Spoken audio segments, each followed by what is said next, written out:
Pemerintah Rusia dibuat geram oleh Armenia yang pada bulan September lalu mengadakan pelatihan militer bersama Amerika Serikat. Gimana nggak geram? Rusia merasa selama ini telah menjalin hubungan baik dengan Armenia, lalu sempat turun tangan memediasi konfliknya dengan Azerbaijan, hingga mendirikan pangkalan militer Rusia di Armenia demi menjaga keamanan di sana. Terus, ini balasan dari Armenia. Gak heran kalau Rusia merasa dikhianati. Lantas ada apa gerangan? Mengapa Armenia sampai berani melakukan tindakan besar seperti ini? Mari kita lihat bagaimana sih kekuatan militer dari Armenia. Seperti yang kita ketahui, Armenia adalah salah satu negara republik pecahan Uni Soviet. Negara yang dihimpit daratan ini terletak di kawasan Kaukasus Selatan dan berbatasan dengan Azerbaijan, Georgia, Turki, serta Iran. Negara ini 98,1% dihuni oleh penduduk etnik Armenia dan menjadi satu-satunya negara dengan etnis tunggal di dunia. Sisanya cuma 1,9% penduduknya yang merupakan etnis minoritas yang berbeda, seperti Yazidi, Rusia, Ukraina, Kurdi, dan lainnya. Korps militer Armenia pertama kali dibentuk pada masa Perang Dunia Pertama untuk melawan kerajaan Turki Ottoman yang melakukan ekspansi memperluas wilayah kekuasaannya selama 623 tahun. Mulai dari 1229 hingga tahun 1922. Kala itu pasukan Turki Ottoman terkenal sangat buas dan kejam, bahkan tak segan membantai bangsa yang mereka jajah, termasuk orang-orang Armenia yang dianggap sebagai genosida. Jauh sebelum kehadiran Turki Ottoman, wilayah Armenia memang tidak pernah lepas dari penjajahan selama berabad-abad, mulai dari kerajaan Persia, pasukan Alexander Agung, Roma, Romawi Timur, Arab, Mongol, Tartar, Jerman, hingga Kekaisaran Rusia. Nah, inti militer Republik Armenia pertama yang terbentuk untuk memerangi pasukan Turki Ottoman kala itu berasal dari sukarelawan dan wajib militer etnis Armenia yang tergabung dalam tentara Kekaisaran Rusia. Hingga akhirnya era Soviet hadir, mereka bergabung dengan pasukan pertahanan Soviet yang dikenal dengan Tentara Merah. Modernisasi militer Armenia baru dimulai setelah Armenia memperoleh kemerdekaan pada 21 September 1991 pasca Uni Soviet runtuh. Mereka mendirikan angkatan bersenjata nasionalnya meski pada awalnya angkatan bersenjata Armenia mengandalkan pasukan dan peralatan yang diwarisi dari era Uni Soviet. Kemudian Perang Nagorno-Karabakh yang terjadi antara Armenia dan Azerbaijan pecah selama waktu 1988 hingga 1994. Nagorno-Karabakh adalah sebuah wilayah yang terletak di bagian selatan Kaukasus yang mayoritas penduduknya adalah orang Armenia yang berjumlah sekitar 120.000 jiwa, tetapi secara hukum merupakan bagian dari Azerbaijan dan dikuasai oleh militer Azerbaijan.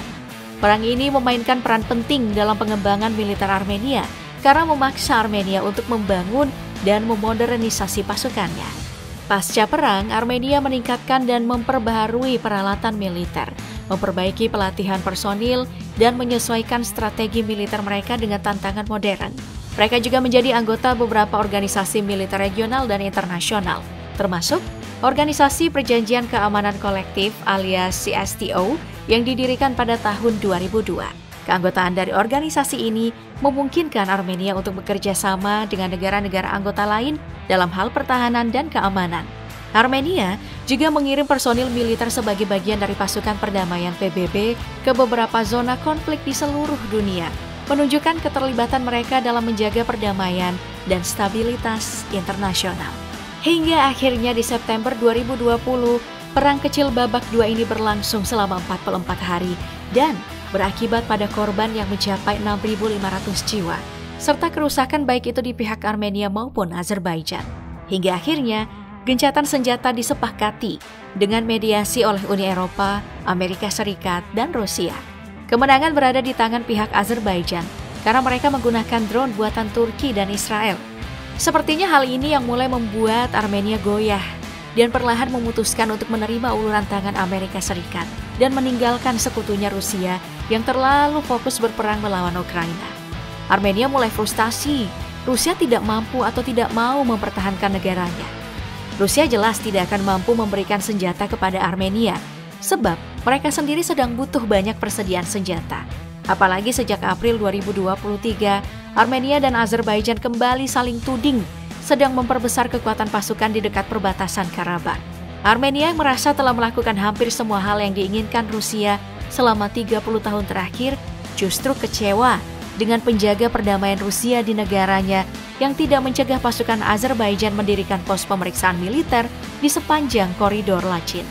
Angkatan bersenjata Armenia hanya terbagi dua cabang, yaitu Angkatan Darat yang dikenal dengan Armenian Ground Forces dan Angkatan Udara yang dikenal dengan Armenian Air Force.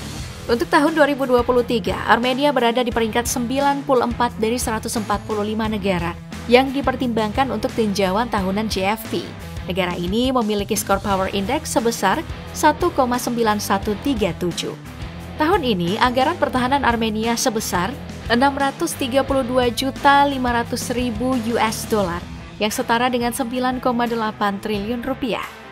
Dari jumlah populasi Armenia yang sebanyak 3.756 orang, mereka melatih setidaknya 45.000 personil militer aktif setiap tahunnya yang melewati tahap wajib militer dan memiliki pasukan cadangan sebanyak 210.000 orang serta para militer 4.300 hingga total kekuatan massa perangnya diperkirakan mencapai 259.300 orang.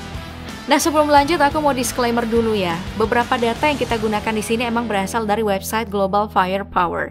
Walaupun sudah dibuat atau kita berusaha membuatnya seakurat mungkin, namun tetap ada potensi salah informasi.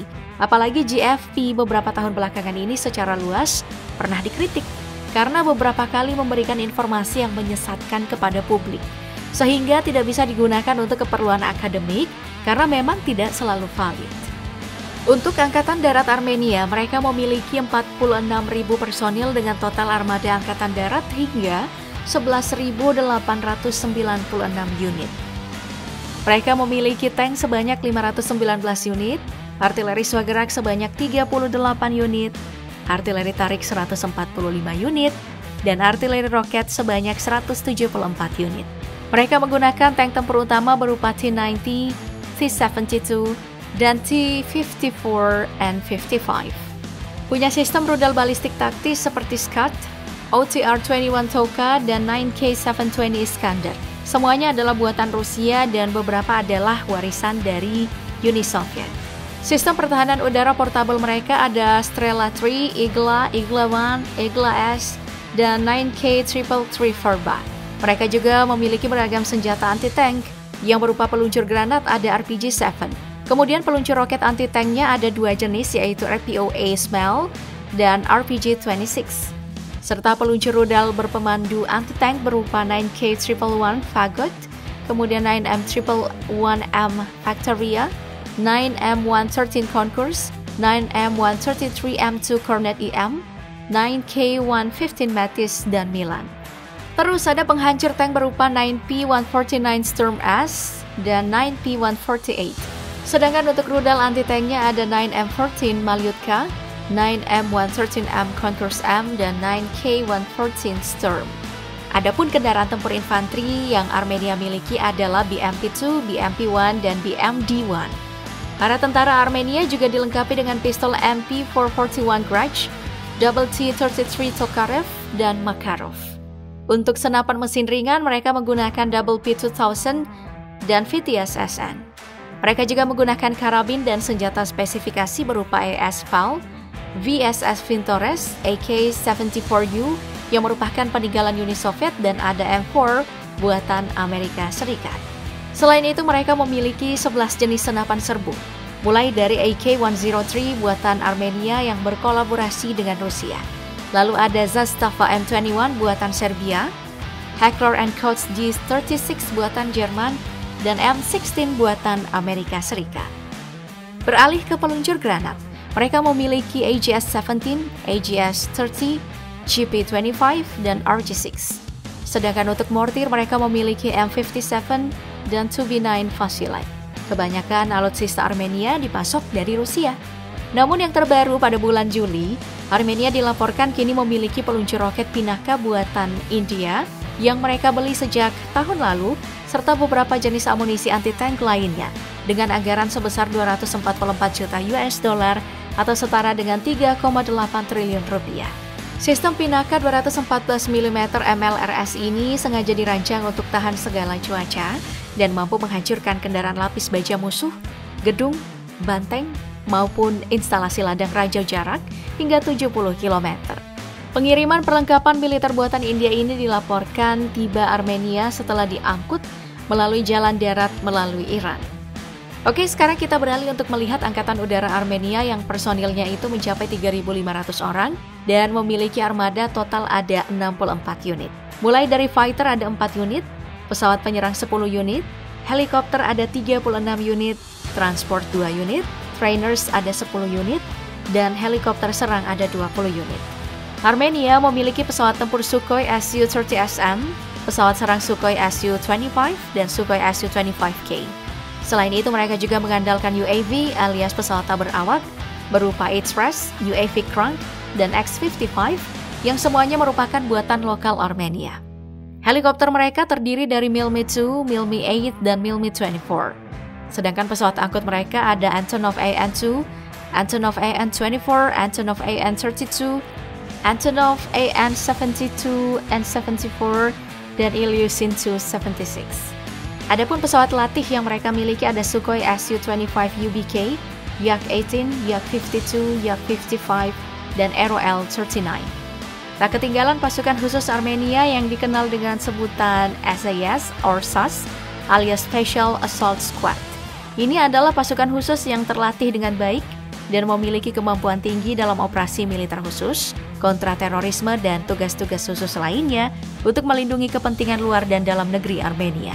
Mereka terlatih untuk menanggapi situasi yang melibatkan penyanderaan, baku tembak, dan ancaman keamanan tinggi.